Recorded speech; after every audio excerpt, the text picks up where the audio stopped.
Bom, vamos dar continuidade aí ao estudo do artigo 5º, parágrafo 3º da Constituição, seguindo aí as nossas aulas, parte 5, né?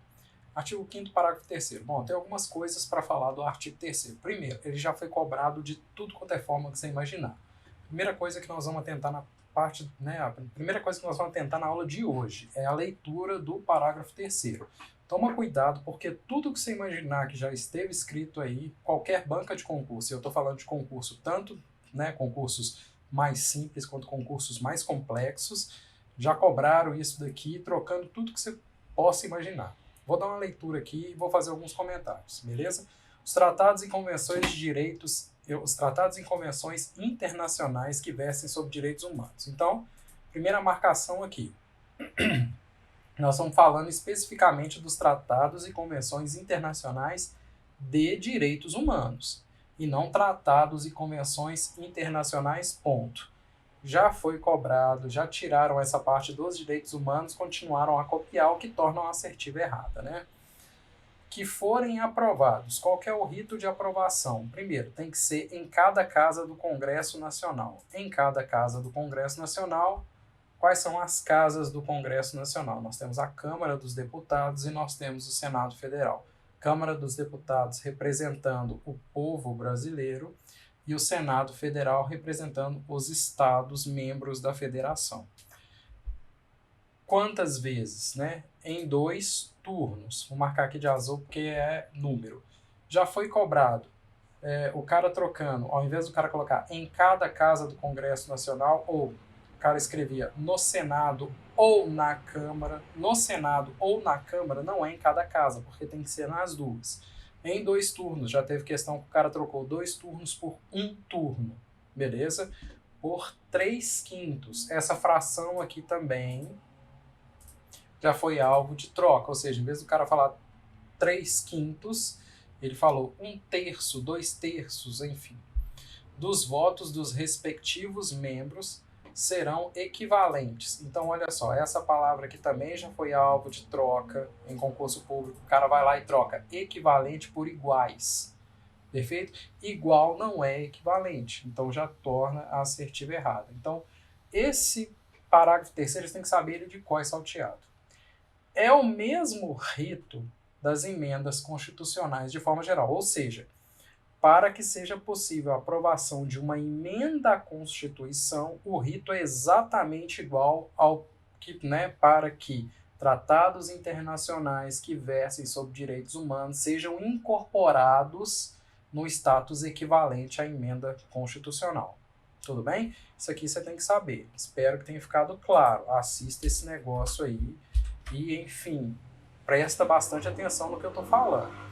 Primeiro comentário, para além do que seu professor te conta, é o seguinte. Primeiro nós vamos falar um pouquinho sobre o bloco de constitucionalidade. Vamos reduzir um texto de 200 páginas em uma frase simples. O que é o bloco de constitucionalidade? São aqueles institutos, tudo bem, que são equivalentes à Constituição propriamente dita. Quais são eles? Tratados internacionais que versem sobre direitos humanos aprovado pelo rito que a gente acabou de ler e os atos e disposições constitucionais transitórias. Então, o que é o bloco de constitucionalidade? Vamos anotar aqui para ficar bem claro. Bloco de constitucionalidade. Eu preciso que você entenda que a Constituição Federal de 88, claro, é o topo da pirâmide da hierarquia normativa do Brasil. É o suprassumo, é tudo aquilo que está no topo. E esse o topo é que vai ramificar princípios para o resto do ordenamento jurídico. Agora presta atenção. Constituição Republicana Federativa do Brasil e as emendas constitucionais. Emenda constitucional, Constituição é. Perfeito? É a tese da coxa de retalhos. Uma vez que você tem uma coxa toda completa, e ela é feita de retalhos, à medida que você vai emendando ela, que você vai costurando retalhos nela, aquele retalho deixa de ser retalho e passa a virar coxa. A emenda constitucional, quando ela é incorporada na Constituição, ela passa a ser Constituição, a analogia é a mesma. Então, constitui o bloco de constitucionalidade a Constituição Federal por óbvio e as emendas constitucionais. Bom, e agora, voltando aqui, o que é bom você saber? O foco da aula de hoje, né? Tratados internacionais de direitos humanos. Então, são todos os tratados? Não, são os tratados internacionais que versam sobre direitos humanos. E mais, não são todos os tratados internacionais que versam sobre direitos humanos. São os... Deixa eu colocar um negrito aqui que fica melhor para você ler. São os tratados internacionais que versam sobre direitos humanos aprovados sob o rito do artigo 5º, parágrafo 3º, que é o rito de uma emenda constitucional. Então é lógico, é raciocínio. Aqui é professor Girafales e Chaves. Se para ser emenda constitucional tem que ser aprovada por um rito X, tratados internacionais que versam sobre direitos humanos é aprovado por esse mesmo rito X, ele será equivalente à emenda constitucional. Tudo bem? É o colar de pérolas do Chaves lá, né? Então vamos lá. Espero que você tenha pegado a referência, né? Se você não pegou a referência, eu fico extremamente preocupado com a idade que você tem neste momento. Bom, são os tratados internacionais de direitos humanos aprovados sobre o rito do artigo 5º, parágrafo 3º. Perfeito? Ok, isso integra o bloco de constitucionalidade. E outra coisa que integra o bloco de constitucionalidade são atos e disposições constitucionais transitórias, que são os chamados ADCTs. Lá no final da sua Constituição vai vir uma série de artigos que são ADCTs. São normas normalmente programáticas, que elas vão produzir efeitos no futuro, e assim que elas produzem, elas têm a sua eficácia exaurida.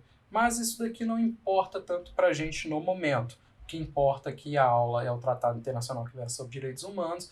Esses caras constituem o bloco de constitucionalidade, porque todos eles são equivalentes à Constituição Federal.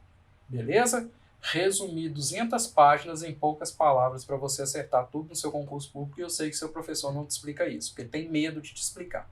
Bom, o que acontece? São os tratados internacionais aprovados pelo rito que a gente acabou de ver.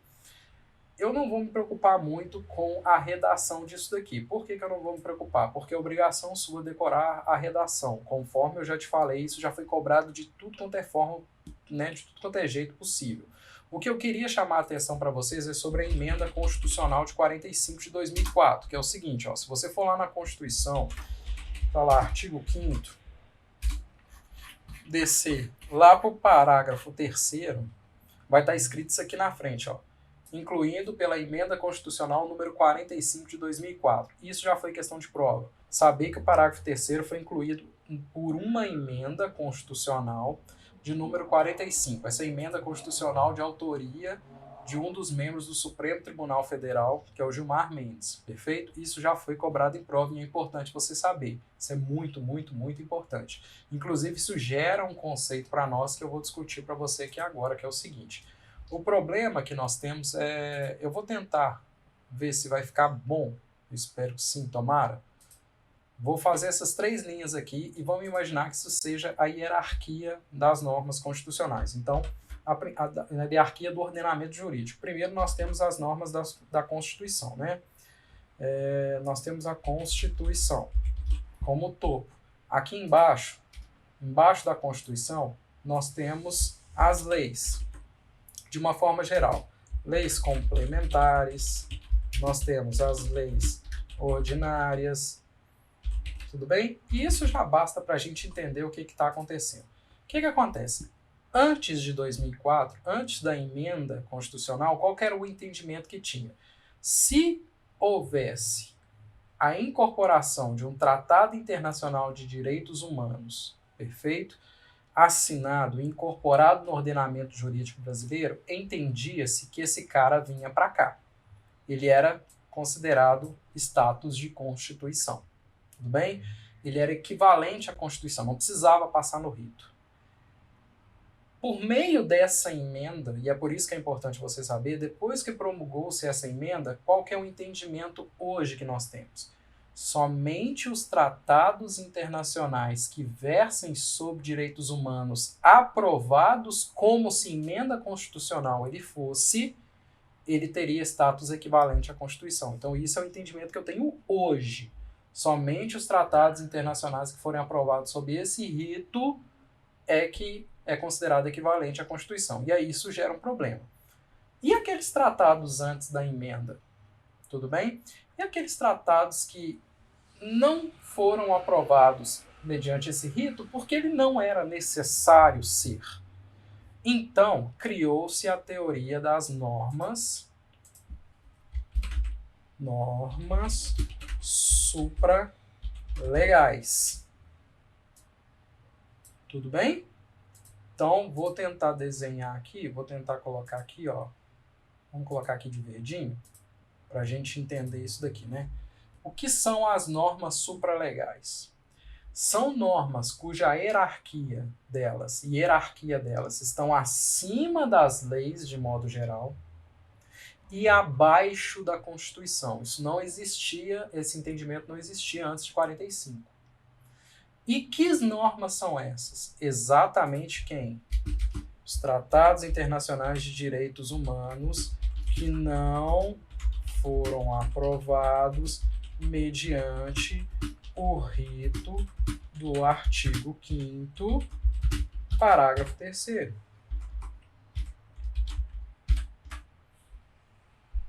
Difícil isso aqui não, né? Pelo amor de Deus, né? Isso aqui não tem nada de complicado. Tudo bem? É só uma questão temporal. Tá joia? Então isso aqui você precisa saber.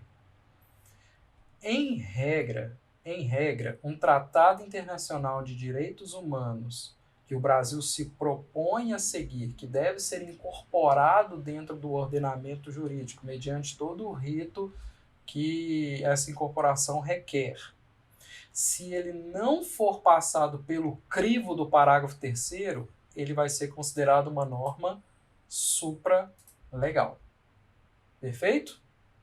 Se ele passar pelo rito, esse Tratado Internacional de Direitos Humanos vai ser Constituição? Não. Vai ser equivalente a uma emenda constitucional. Na prática, é até a mesma coisa. Mas na teoria, que é o que é cobrado na sua prova, que é o que você precisa entender, não é a mesma coisa. É equivalente. Falar que é equivalente não é necessariamente falar que é igual. Tudo bem? Se fosse igual, o legislador teria escrito igual. Perfeito? Entendeu isso daqui? Agora, o que você não pode confundir? Tratado Internacional de Direitos Humanos com Tratado Internacional, ponto. Os tratados internacionais, eles são incorporados no ordenamento jurídico após o crivo, né, após o rito inerente a eles, como normas, como leis normais, vamos dizer assim. Tudo bem? Não são normas supralegais. Ele é incorporado simplesmente como uma lei ordinária. Tá joia? Dentro do seu ordenamento jurídico. Então você não pode confundir áricos com bulgários.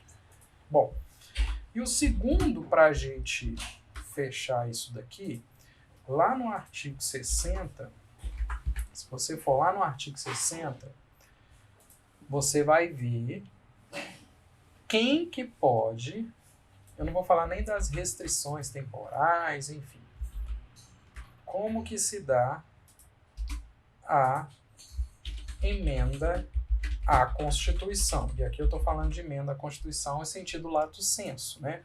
Que eu estou falando como que a sua Constituição vai ser emendada.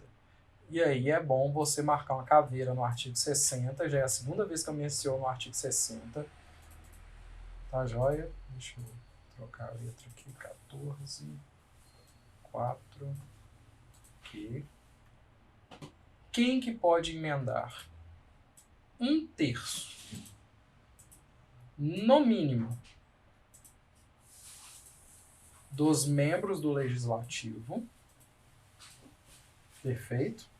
Então, você pega 1/3 no mínimo da quantidade de pessoas que compõem o Legislativo, 1/3 dos membros do Senado, 1/3 dos membros da Câmara.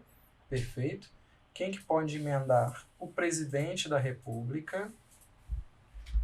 E aqui a gente já sabe que vice-presidente não pode. Vice-presidente não pode. E mais da metade das assembleias legislativas da federação, manifestando pela maioria. Cuidado com isso daqui costuma aparecer muito como maioria absoluta e a maioria relativa. Então, essas são as condições. Agora, repara que aqui existem umas limitadoras, né? A Constituição não poderá ser emendada na intervenção federal, Estado de Defesa, Estado de Sítio. A proposta será discutida em cada caso do Congresso Nacional em 2 turnos. É a mesma coisa que a gente acabou de ler, porque o rito é o mesmo. Considerando aprovada, se tiver ambos 3/5 dos votos dos respectivos membros, é a mesma coisa, não tem diferença nenhuma. A emenda constitucional será promulgada pela mesa da Câmara dos Deputados e do Senado Federal, com respectivo número de ordem. Aqui você tem que só gravar o seguinte, tá? O presidente da República não promulga emenda constitucional. Nós temos aqui, atenção, presidente da República não promulga emenda constitucional. Tudo bem? Vamos colocar o né? Beleza? Então, qual que é a ideia daqui? Quem detém o poder constituinte? O povo. Quem são os representantes do povo de maneira geral? A Câmara dos Deputados e o Senado Federal, que representa os estados, mas enfim, né? Ali você tem uma população ali que está mais representada pelo povo, digamos assim, de um modo geral, né? E esses caras são os detentores do poder para modificar a Constituição Federal. O presidente da República ele pode propor emenda, mas esses camaradas, quando ele propõe essa emenda constitucional, tudo bem, ela vai ser promulgada pela mesa, que é o presidente, né, da Câmara dos Deputados e do Senado Federal, com respectivo em respeito ao próprio poder constituinte. Beleza? Bom, e aqui a gente tem as cláusulas pétreas aqui. Sobre o parágrafo 3º, eu preciso que você decore. Primeiro, o que está escrito aqui, que já foi cobrado de tudo quanto é forma, trocando tudo que você puder imaginar. Perfeito? Entenda sobre o que é o bloco de constitucionalidade, entenda o posicionamento dos tratados internacionais de direitos humanos no ordenamento jurídico e entenda o que é a emenda à Constituição propriamente dita. Voltando, para a gente finalizar aqui, eu só queria fazer um comentário lá no artigo 5º, vou voltar lá no artigo 5º, parágrafo, lá no parágrafo 3º, será que assim eu consigo achar mais fácil? Não consigo nada. Então vamos lá. Lá no parágrafo 3º, artigo parágrafo 3º. Aqui, ó. Beleza? Se você dá uma clicada aqui, olha só que interessante. Você vai ver quais são os tratados internacionais de direitos humanos que foram, né, que estão incorporados equivalente à emenda constitucional, porque obedeceram o rito. E aqui você tem o ano de cada um deles, tá? Os que mais caem, sinceramente, Convenção das Pessoas com Deficiência, tudo bem, que gera o Estatuto da Pessoa com Deficiência, esse é o que mais cai. A Convenção Internacional sobre os Direitos de Pessoas com Deficiência, protocolo facultativo. O Tratado de Marrakech também costuma cair para facilitar o acesso a obras publicadas às pessoas cegas com deficiência visual e outras dificuldades. Aí aqui está o Tratado de Marrakech, né? Aprova a Convenção Interamericana contra o Racismo, a Discriminação Facial e outras formas correlatas de intolerância. Essa daqui está mais em voga atualmente, né? Se você olhar essa Convenção Interamericana contra o Racismo, ela está muito em voga hoje, principalmente pelo entendimento do Supremo Tribunal Federal da injúria racial. Então, ela é equivalente à emenda constitucional porque ela passou pelo crivo do artigo 5º, parágrafo 3º. beleza? Então a gente repara que temos pouquíssimos, né?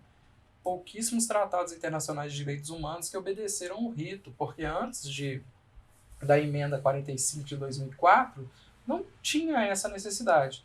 Inclusive, alguns autores, Flávio Piovesan, principalmente, vai bater na tecla de que isso é um retrocesso do ponto de vista de direitos humanos, porque você está limitando